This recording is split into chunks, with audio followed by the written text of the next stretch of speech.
Hello, नमस्कार दोस्तों, मैं सुधा मिश्रा, कैलिबर अड्डा पे आप सभी का स्वागत है। हम सब पढ़ रहे हैं हिंदी। हिंदी में हमारा अभी-अभी टॉपिक फिनिश हुआ है, कौन-सा? रस का। रस के सभी पार्ट आप सबने बहुत रस लेकर पढ़ा, उसके लिए बहुत-बहुत धन्यवाद। और आज हम स्टार्ट करते हैं नया टॉपिक अलंकार। अलंकार जैसा नाम सुन के ही मन में एक अलग-सा उत्साह जगता है कि हाँ, कुछ अलंकृत, कुछ सुंदर-सी चीज़ होगी। तो वैसी ही सुंदर सी चीज ये है ही अलंकार। ठीक है। शास्त्रों में कहा गया है अलंकार क्या है? अलंकरोति इति अलंकार। ठीक है। इसका मतलब होता है कि जो चीज अलंकृत करे वही अलंकार होता है। ठीक है। अलंकृत करे मतलब जो सुंदर चीज बनाए या किसी को शोभायमान बनाए। तो कौन सी चीज शोभायमान बनाती है? जो भी शोभा देने वाला पदार्थ होता है। जैसे मनुष्य के शरीर को शोभा कौन प्रदान करता है? आभूषण। वो आभूषण कैसे भी हो सकते हैं। और उसी तरह काव्य को जो शोभा प्रदान करे, चाहे वो शब्दगत दृष्टि से चाहे अर्थगत दृष्टि से, दोनों दृष्टियों से जो काव्य को शोभा प्रदान करे वही अलंकार होता है। ठीक है। अब आपके मन में बात आएगी, काव्य क्या है? काव्य पदगत जो रचना होती है उसे काव्य कहते हैं। ठीक है। जो गद्य स्वरूप रचना होती है उसे गद्य कहते हैं। और जो पद्यगत रचना होती है, चाहे उसमें तुकबंदी हो चाहे लयता हो, इस सब तरह की रचनाएं जो कवि द्वारा रचित होती हैं उसे काव्य कहते हैं। ठीक है। तो अलंकार किसे कहते हैं? वह पदार्थ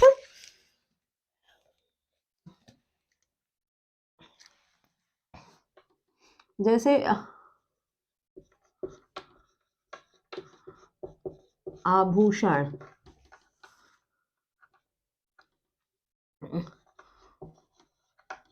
मनुष्य को अलंकृत करता है, उसी प्रकार शब्दगत या अर्थगत दृष्टि से काव्य को अलंकृत करने वाला अलंकार कहलाता है। ठीक है। जो शब्द, चाहे शब्दों के माध्यम से वो अलंकृत करे, चाहे शब्द जो लिखे हैं उसका अर्थ निकाल के अलंकृत करे, दोनों ही माध्यम से निकाला जाने वाला अलंकार कहलाता है। अब अलंकार, अब ये दोनों अलंकृत करने का मतलब सिर्फ अलंकृत करने से नहीं, एक अलग तरह का चमत्कार उत्पन्न करते हैं ये। ठीक है। उत्पन्न करना किसमें? काव्य में। ठीक है। जो किसी काव्य में एक अलग सा चमत्कार उत्पन्न कर दे, जिससे कुछ नयापन आ जाए। काव्य आप जनरल रूप से पढ़ते हैं, अगर उसको उसके शब्दों को नहीं जानते हैं, उसके अर्थों को नहीं समझते हैं, तो आपको कुछ नया नहीं लगेगा, कोई चमत्कार नहीं लगेगा। लेकिन शब्दगत दृष्टि से आप उसको समझने की कोशिश करेंगे या उसका जो अर्थ निकल रहा है, अर्थ को समझने की कोशिश करेंगे, तो दोनों माध्यम से आपको कुछ नयापन लगे, कुछ चमत्कार लगे, कुछ शोभायमान लगे, तो वहां अलंकार होता है। और सभी काव्य इसके बिना अधूरे होते हैं। अगर अलंकार नहीं है तो काव्य नहीं है। ठीक है। अब अलंकार, अलंकार शब्द ही देखिए, दो शब्दों से मिलकर बना है। किससे? अलम प्लस कार। अलम मतलब शोभा, कार मतलब देने वाला। ठीक। तो जो चीज शोभा देने वाली है वही अलंकार होती है। ठीक है। इस तरह से हम कह सकते हैं कि काव्य की शोभा बढ़ाने वाले को, परिभाषा अगर आपसे कही जाए तो, काव्य की शोभा बढ़ाने वाले को अलंकार कहते हैं।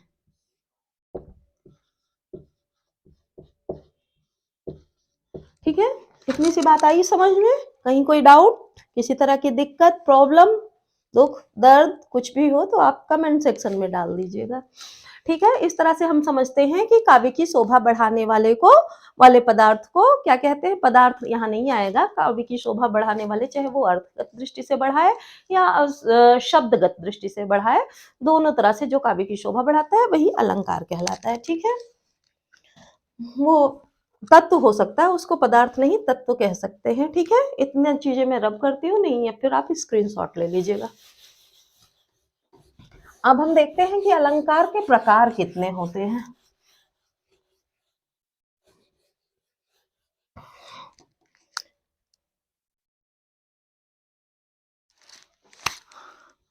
अब यहाँ हम देखते हैं कि अलंकार 3 प्रकार के होते हैं। आप इसका नोट जरूर बनाइएगा, क्योंकि ये ऐसी चीजें हैं कि भूलती जाएंगी आपको। छोटी छोटी चीजें हैं जो देख के अभी आपको लग रहा होगा ये तो याद हो जाएगा, इसका नोट्स क्या बनाने, पर नोट्स आप बना लीजिएगा। है ठीक है, पहला है शब्दालंकार, दूसरा है अर्थालंकार और तीसरा है उभयालंकार। ठीक है,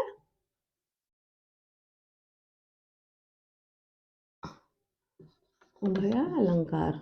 ठीक है, शब्दालंकार वो होता है जो शब्द के माध्यम से, जो तत्व शब्द के माध्यम से काव्य की शोभा बढ़ाता है वो शब्दालंकार होता है। सीधा सीधा अर्थ है कि अर्थालंकार, जो तत्व अर्थ के माध्यम से काव्य की शोभा बढ़ाता है वो अर्थालंकार हो गया। उभयालंकार वो होता है जिसमें शब्द और अर्थ दोनों का रचन होता है, यानी मीन्स दोनों चीजें मिली होती हैं, वो उभयालंकार होता है। ठीक है, अब हम स्टार्ट करते हैं शब्दालंकार से। ठीक है,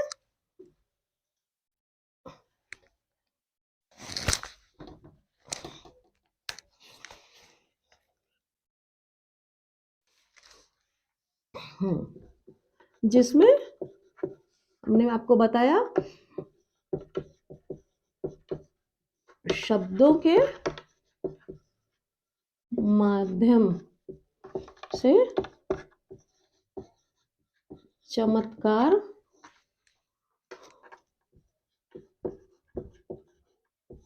उत्पन्न हो वह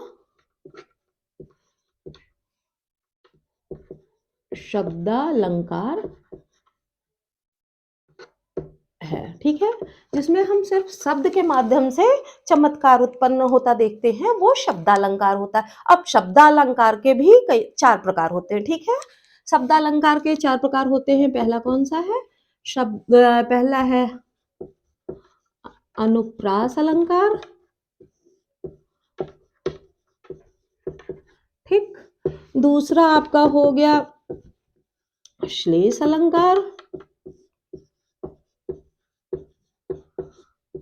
ठीक, तीसरा आपका हो गया यमक अलंकार और चौथा आपका हो गया वक्रोक्ति अलंकार। ठीक, इतनी चीजें आपकी समझ में आ गई। शब्दालंकार जो शब्द के माध्यम से अलंकार या चमत्कार उत्पन्न पैदा हो तो शब्दालंकार होता है। और शब्दालंकार 4 प्रकार के होते हैं, अनुप्रास, श्लेष और यमक और वक्रोक्ति। अभी तक हम पढ़ते आए थे कि ये 3 ही प्रकार के होते हैं, अनुप्रास अलंकार, श्लेष अलंकार, यमक अलंकार। ज्यादातर आप लोगों ने पढ़े होंगे, पर अभी कुछ एग्जाम ऐसे आ रहे हैं, टीचिंग रिलेटेड एग्जाम जो आते हैं उसमें वक्रोक्ति भी पूछा जाता है, इसलिए मैं वक्रोक्ति को भी लेके चल रही हूँ, जिससे आप लोगों के मन में कहीं पूछ लिया जाए तो डाउट ना हो और इसके कहीं नंबर ना चले जाए, क्योंकि इस कॉम्पिटिशन के दौर में एक एक नंबर इंपॉर्टेंट है और आपकी मेरिट वहीं से घट बढ़ सकती है। तो एमपीएसआई वगैरह के एग्जाम में और टीचिंग रिलेटेड जो एग्जाम होते हैं उनमें वक्रोक्त अलंकार आता है, इसलिए आपको ये भी पढ़ने की जरूरत है। ठीक है, अब हम स्टार्ट करते हैं अनुप्रास अलंकार से। ठीक है, इसको मैं रब करती हूँ। अनुप्रास से स्टार्ट करते हैं क्योंकि अनुप्रास भी कई प्रकार के हैं। पहला हमारा है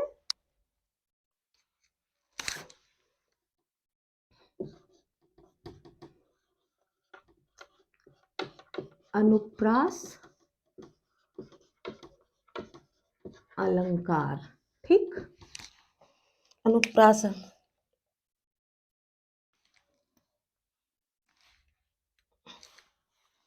देखिए, अनुप्रास अलंकार सबने पढ़ा होगा, मोस्ट प्रोबेबली सबको याद भी होगा। जहां एक वर्ण की आवृत्ति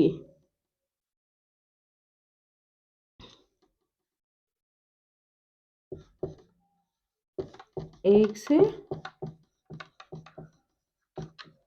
अधिक बार हो, वहां अनुप्रास अलंकार होता है। ठीक है, जहां एक ही वर्ण, वर्ण किसे कहते हैं, जैसे एक हमने ले लिया सा, का, पा, आ, मतलब कुछ भी हो सकता है, वर्णमाला का कोई भी अक्षर हो सकता है। एक से अधिक बार आवृत्ति हुई तो वहां पे अनुप्रास अलंकार आ जाता है। एक उदाहरण हम देख लेते हैं। देखिए, मुदित महीपति मंदिर आए। ठीक है, यहां हम देखते हैं माँ। अब ये चाहे इसको जब हम पढ़ेंगे म प्लस उ, यहाँ भी म प्लस आ, यहाँ भी म प्लस आ, एक से अधिक बार की आवृत्ति हो गई ना माँ की, तो एक वर्ण एक से अधिक बार आया, इसलिए यहाँ पे अनुप्रास अलंकार होता है। ठीक है, अब हम देखते हैं अनुप्रास अलंकार कितने प्रकार के होते हैं। अनुप्रास अलंकार 5 प्रकार के होते हैं। अनुप्रास अलंकार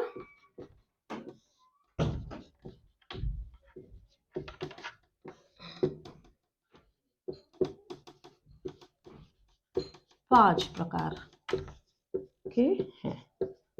ठीक है,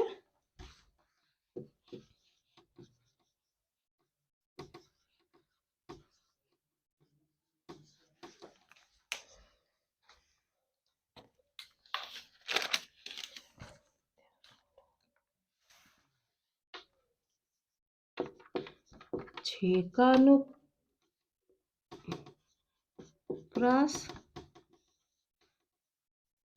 वृत्त्यानुप्रास, लाटानुप्रास,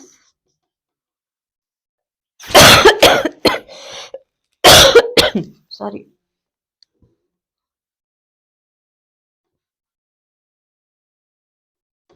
श्रुत्यानुप्रास और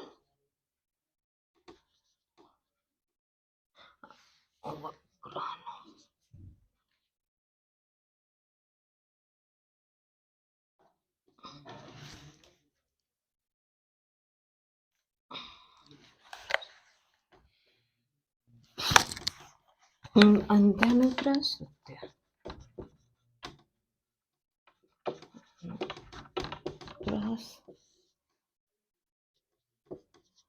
श्रुत्यानुप्रास। ठीक है, अब अलंकार के ये 5 भेद, अनुप्रास अलंकार के ये 5 भेद हो गए। ठीक है,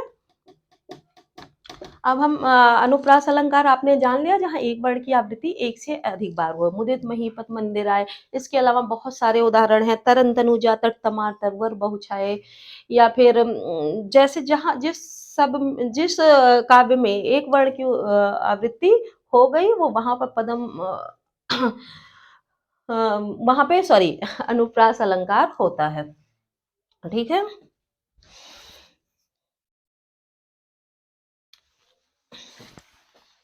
अब हम स्टार्ट करते हैं 6 का अनुप्रास से।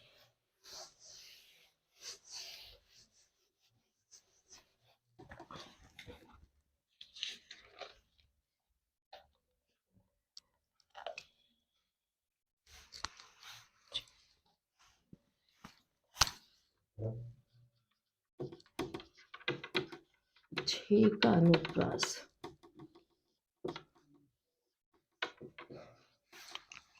जहां पे कोई वर्ण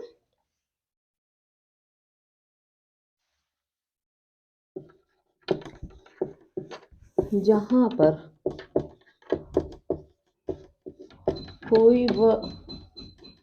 कोई वर्ण लगातार 2 बार आए। ठीक है। 6 का अनुप्रास कहाँ होता है? जहां कोई वर्ण लगातार 2 बार आए। लगातार का मतलब होता है बीच में कोई कारक चिन्ह ना हो। कोई भी कारक चिन्ह का, की, के, मा, में इत्यादि जुड़ जाता है तो वो लगातार उसकी आवृत्ति नहीं मानी जाती। आवृत्ति जब लगातार दो से 2 बार आए, ठीक है, तो वहां पे 6 का अनुप्रास होता है। किस तरह? जैसे है बंदहु गुरु पद पदुम परागा। ठीक है, ये लाइन हो गई। तो यहाँ पे प प 2 बार आ गया, तो लगातार 2 बार आ गया। 2 से ज्यादा बार भी आया है पर लगातार 2 बार की हमें जरूरत है। 2 बार आ गया तो यहाँ पे 6 का अनुप्रास होगा। ठीक है। दूसरा हमारा है वृत्त्यानुप्रास। वृत्त्यानुप्रास में बस इतना ही आपको ध्यान रखना है।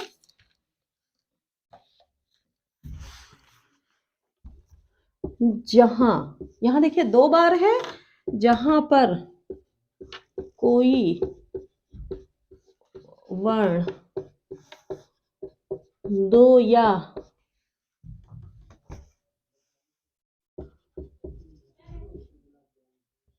अधिक बार आए। ठीक है, वर्ण 2 से, ठीक है, यानी कि 3 बार आए। ये इसमें इसका उदाहरण हो सकता है जहां यहाँ पे 2 बार आए और यहाँ पे 3 बार, 2 से अधिक यानी कि 3 बार आए, तो वहां पर आपका वृत्त्यानुप्रास होता है। इसका उदाहरण क्या हो गया?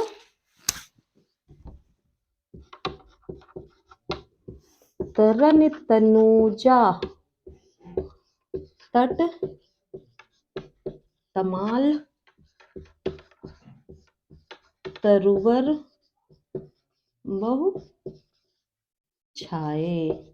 ठीक है, इसमें देखिए ता ता ता ता ता 3 बार तो आ गया ना, तो 3 से अधिक बार आए। अगर आपको सिंपल अनुप्रास का उदाहरण भी मांगा जाता है तो आप इसको भी लिख सकते हैं और इसको भी लिख सकते हैं। इसके अलावा मैं आपको और जो बताऊंगी उसमें आपको बताती चलूंगी कि सिंपल अनुप्रास का मांगा जाएगा उदाहरण, तो आप ये चीजें उसमें इंक्लूड नहीं कर सकते हैं। फिलहाल इसको तो ये दोनों उदाहरण आप अनुप्रास अलंकार का केवल अगर उसके प्रकार नहीं पूछे जाते, 6 का अनुप्रास या वृत्त्यानुप्रास नहीं पूछा जाता है तो अनुप्रास अलंकार ऑप्शन में दिया है तो आप ऑप्शन में टिक कर सकते हैं। ठीक है। आज मेरी पेन बहुत गिर रही है। तीसरा हमारा हो गया लाटानुप्रास।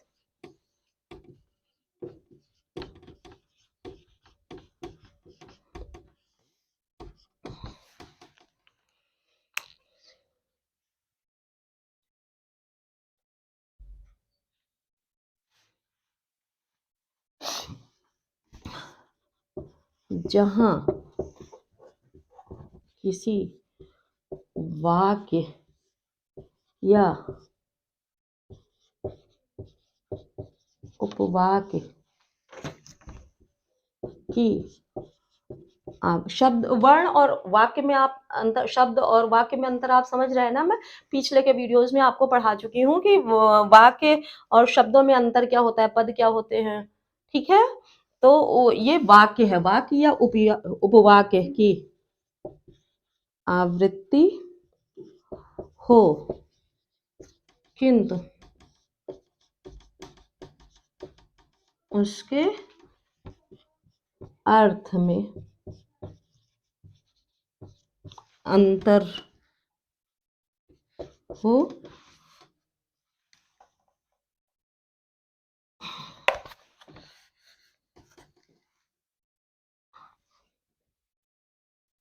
ठीक है, जहाँ किसी वाक्य या उपवाक्य की आवृत्ति हो, लेकिन जो उसका अर्थ निकलता है, एक का अर्थ दूसरा हो वाक्य का, दूसरे वाक्य का अर्थ दूसरा हो, वाक्य तो सेम हो लेकिन उसका अर्थ दोनों जगह अलग अलग हो, शब्द नहीं वाक्य पूरा सेंटेंस, उसका अर्थ अलग अलग हो, तो वहां पे विभिन्न अर्थों में मतलब उसका लिया जाए, दोनों वाक्यों का अर्थ विभिन्न विभिन्न अर्थों में लिया जाए, तो वहां पे लाटा अनुप्रास होता है। उसका उदाहरण हम देख लेते हैं।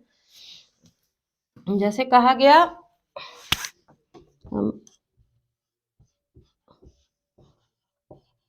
पूत कपूत तो का धन संचय,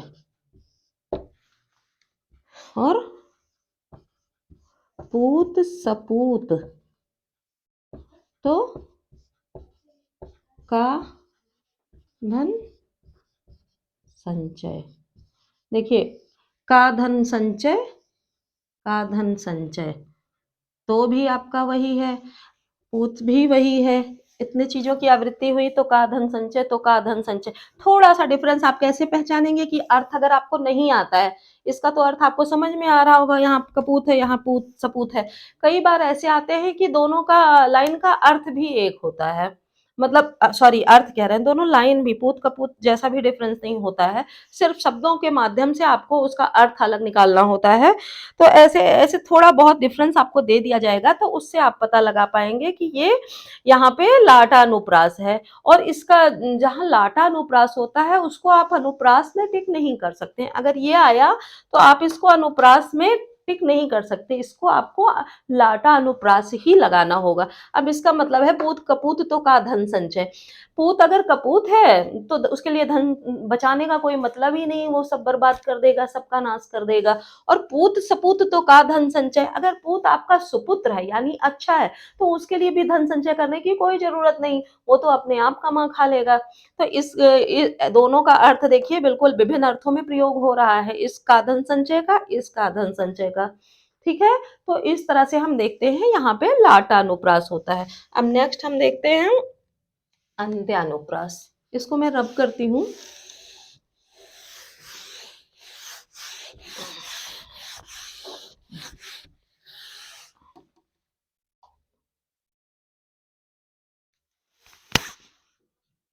चौथा है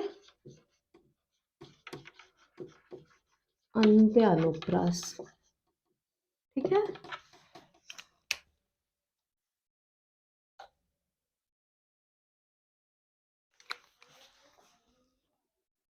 जब, जैसे अंत्य से समझ में आ रहा है, जब किसी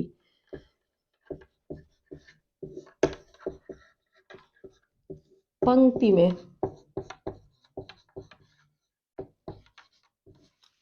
अंतिम अक्षर की आवृत्ति हो। ठीक है, जो कोई पंक्ति होती है उसमें जो अंतिम अक्षर होते हैं, जिसको हम तुकबंदी भी कहते हैं, या राइमिंग वर्ड जिसको हम इंग्लिश में बोलते हैं, उस तरह जैसा कुछ होता है। तो अंत्याक्षर, जो अंत का अक्षर होता है, उस अंत्यानुप्रास, उससे आप मार्क करेंगे, उससे पहचानेंगे, तो वहां पे अंत्यानुप्रास होता है। इसका उदाहरण हम देख लेते हैं।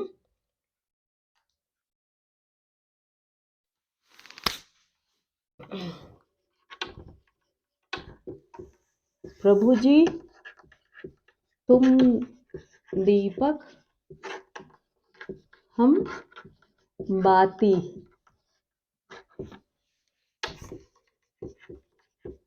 जाकी ज्योति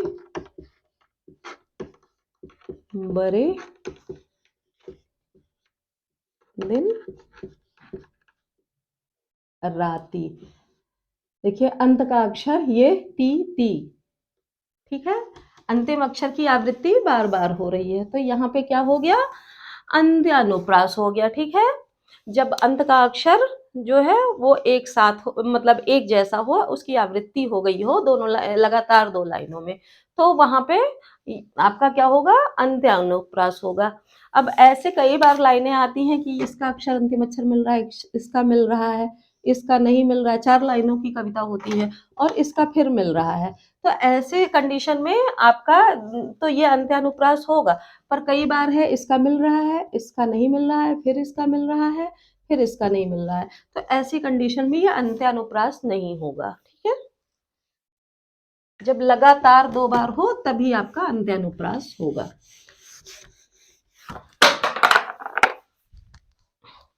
आपका नेक्स्ट आता है श्रुत्यानुप्रास। अनुप्रास,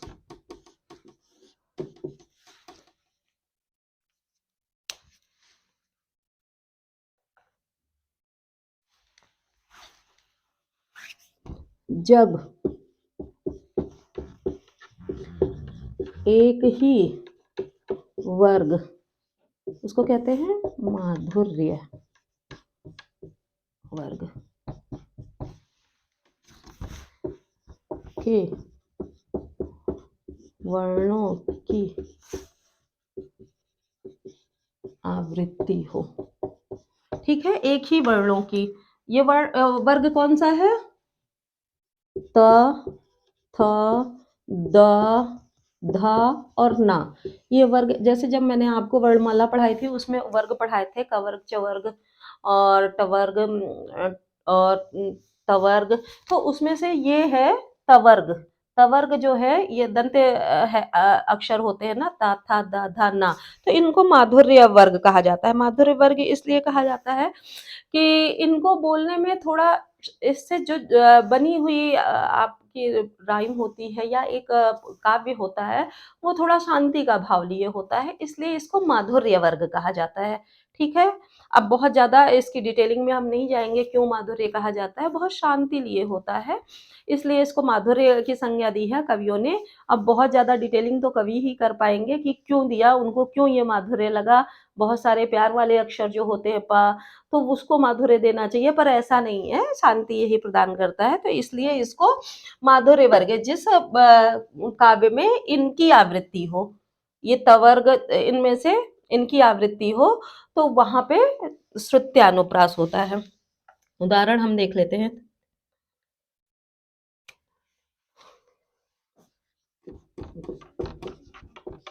दिन दान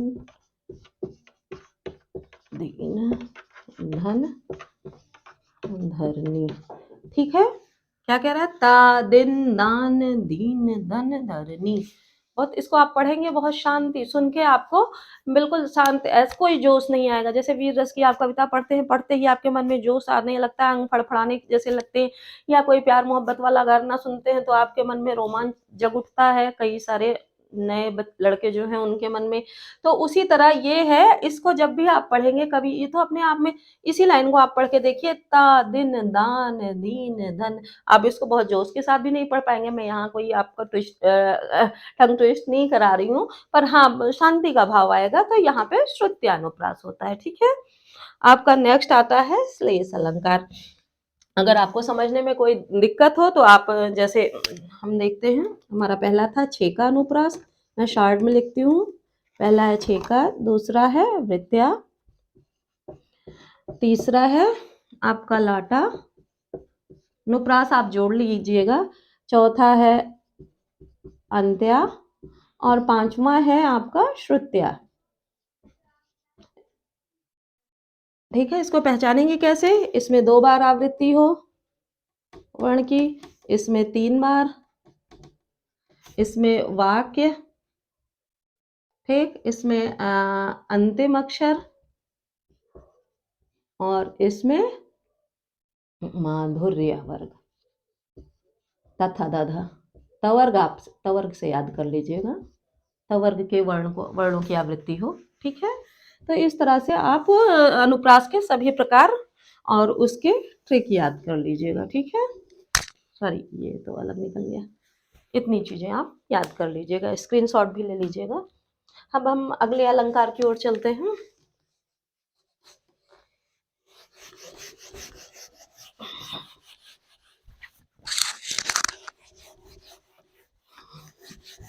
अगला अलंकार हमारा है श्लेष अलंकार।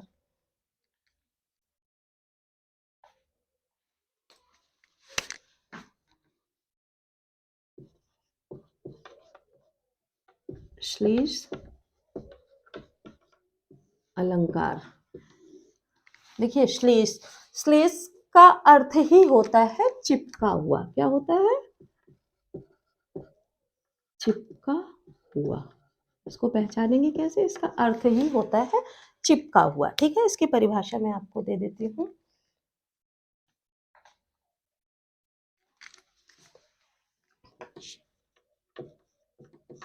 जब कोई शब्द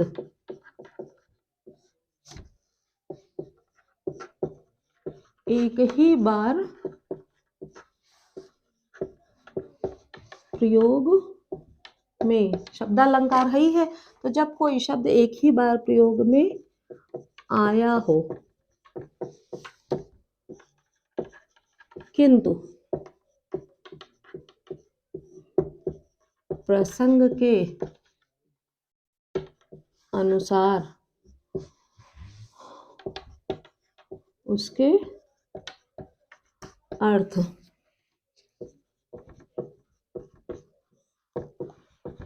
अलग अलग हों, वहां पर श्लेष अलंकार होता। ठीक है, जहां एक शब्द कोई काव्य है उसमें एक ही बार आया हो, पर प्रसंग अगर आप बदल दें तो उसके अर्थ अलग अलग हो जाते हैं, एक से अधिक अर्थ उसके निकल आते हैं, तो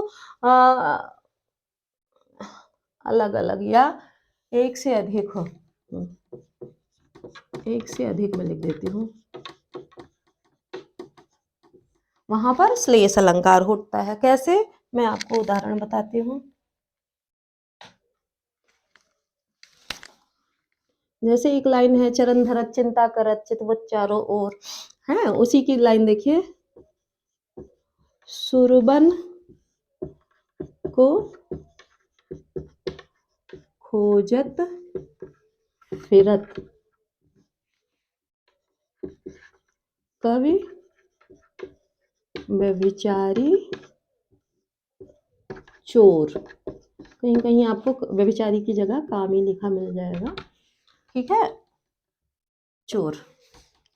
अब सुरवन, इसमें देखिए आपको अर्थ जानना, अनेकार्थी शब्द भी जानना जरूरी है। सुरवन, सुरवन का अर्थ अक्षर होता है, इसको जब हम आप अलग करेंगे तो सुवर्ण, सुवर्ण जो होता है, सुंदर वर्ण कह लीजिए या सुंदर, ये तीन अर्थों में लिया गया है। एक तो सुवर्ण यानी कि सुंदर शब्द, दूसरे अर्थ में लिया गया सुंदर, सुवर्ण यानी सुंदर वर्ण वाली स्त्री, स्त्री। ठीक, तीसरे अर्थ में लिया गया स्वर्ण यानी कि सोना। ठीक है, तो कहा गया है सुरवन को खोजत फिरत कवि व्यभिचारी चोर। अब कवि किसको ढूंढ रहा है? प्रसंग बदला तो कवि ढूंढ रहा है अपनी काव्य की रचना के लिए, फिर सुरवन को ढूंढ रहा है।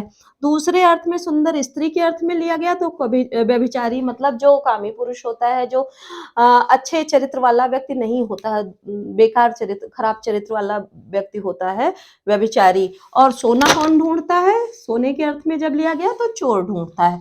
तो इस तरह कहा गया, सुरबन को खोजत फिरत कवि व्यभिचारी चोर। एक शब्द है सुरबन और उसको अलग अलग प्रसंग में 3 अर्थ उसके लिए गए। प्रसंग क्या है? कवि के प्रसंग में, व्यभिचारी के प्रसंग में और चोर के प्रसंग में। इस तरह से हम देखते हैं यहाँ पे श्लेष अलंकार। इसी सुरबन में 3 अर्थ चिपके हुए हैं, सुंदर शब्द, सुंदर स्त्री, सुंदर और सोना। किन 3 जगह पे कौन अलग अलग प्रसंग है? कवि, व्यभिचारी, चोर। एक और उदाहरण जो बहुत यूज होता है मैं आपको बता देती हूँ। रही मन पानी राखिए बिन पानी सब सून। इतना पूरा नहीं लिख रही हूँ, जो आपके प्रयोग में लायक है। पानी गए न उबरे मोती मानुष चून। ठीक है। अब पानी, पानी देखिए, एक पानी को हम, इसको पानी एक ही है और उसको हम 3 प्रसंग में हम यूज कर रहे हैं। पानी, पानी तो एक पीने वाला पानी, ठीक, और तो उसको प्रसंग उसका देखिए। मोती के अर्थ में जब हम लेते हैं तो पानी, जब अगर पानी नहीं है तो मोती का कोई अस्तित्व नहीं। मोती कहाँ शुरू होता है? कहाँ मोती बनता है? समुद्र में बनता है और पानी की वजह से बनता है। सीप शंख वहीं होते हैं, वहीं मोती बनता है। तो पानी अगर नहीं रह गया तो उबर नहीं पाएगा कौन? मोती। और मनुष्य के अर्थ में अगर जब हम लेते हैं पानी को तो उसके इज्जत से या सम्मान से लेते हैं। ठीक है। तो पानी गए ना, और जब मनुष्य के, अगर मनुष्य का सम्मान ही नहीं रह गया तो कहीं उबर पाएगा? कहीं वो अपना अस्तित्व बना पाएगा? कहीं बैठ पाएगा? नहीं। और तीसरे अर्थ में चून से लिया गया। चून के बिना पानी के बिना चून का कोई अस्तित्व नहीं होता है। तो इस तरह देखते हैं, पानी शब्द एक है और 3 अलग अलग प्रसंगों में उसके 3 अलग अलग अर्थ ले लिए जाते हैं। ठीक है। तो दोनों उदाहरणों से आपको समझ में आया होगा कि स्लेश का अर्थ है चिपका हुआ सॉरी, जहां एक शब्द के अलग अलग प्रसंगों में अलग अलग अर्थ निकल आते हैं। ठीक है। नेक्स्ट हम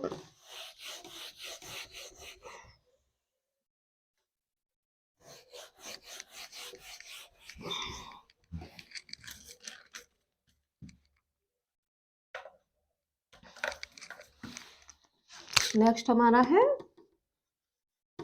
तीसरा, यमक अलंकार। ठीक है।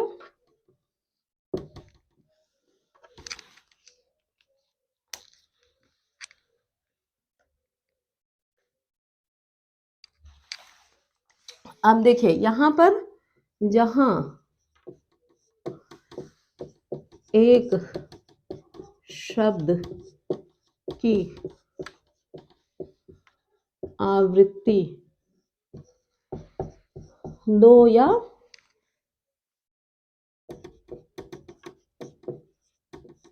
अधिक बार हो और उसके अर्थ भी अलग अलग हो। ठीक है। जब कोई शब्द किसी काव्य में एक से अधिक बार आता है और उसके अर्थ भी अलग अलग निकलते हैं तो वहां पर यमक अलंकार होता है। कैसे होता है? उदाहरण मैं आपको देती हूँ। जैसे कनक कनक ते सौगुनी मादकता अधिकाय या खाए बौराय जग व पाए बौराय। ठीक है। इसमें कहा गया है कनक कनकते सौगुनी मादकता अधिकाय या खाए बौराय जग व पाए बौराय। अब यहाँ कनक, कनक को कनक 2 बार उसकी आवृत्ति हुई है। एक शब्द की आवृत्ति मतलब कनक शब्द की आवृत्ति 2 बार हुई है और दोनों के अर्थ अलग अलग हैं। एक कनक का अर्थ होता है सोना, ठीक है, दूसरे कनक का अर्थ होता है धतूरा। ठीक है, तो कनक और कनक दोनों कनक एक दूसरे से 100 गुना ज्यादा तेज है, दोनों में मादकता होती है। मादकता किस तरह से होती है? एक खाए से, जैसे जो धतूरा है अगर वो खा ले आदमी तो बौरा जाता है, धतूरा खाने से आदमी पागल हो जाता है। तो इसको खाने से, एक ऐसा कनक है कि दोनों में मादकता इस तरह की होती है, इसको खा ले आदमी तो पागल हो जाता है, बौरा जाता है। और सोना, सोना अभी कोई गरीब आदमी या कोई भी सोना बहुत ज्यादा पा जाए तो वो भी बौरा जाता है, वो फिर अपनी मनुष्यता में नहीं रह जाता, अपनी मनुष्यता भूल बैठता है। तो इसलिए कहा, कनक शब्द 2 बार प्रयोग हुए हैं और दोनों का अर्थ भी अलग अलग है। एक को खाने से आदमी पागल हो जाता है, दूसरे को पाने से आदमी पागल हो जाता है। एक और कबीरदास जी की कवि वो है रचना, माला फेरत जुग भया फिरा न मन का फेर, कर का मन का डार दे मन का फेर। वो मैं लिखना नहीं चाह रही हूँ, पर ये कविता आती, ये पद्य आते हैं आपके, तो आप कर का मन का डार दे मन का फेर, कर का मन का मतलब माला फेरत जुग, चलिए लिख ही देती हूँ, दूसरे इंक से लिखूं जैसे थोड़ा, यहाँ से लिख रही हूँ। माला फेरत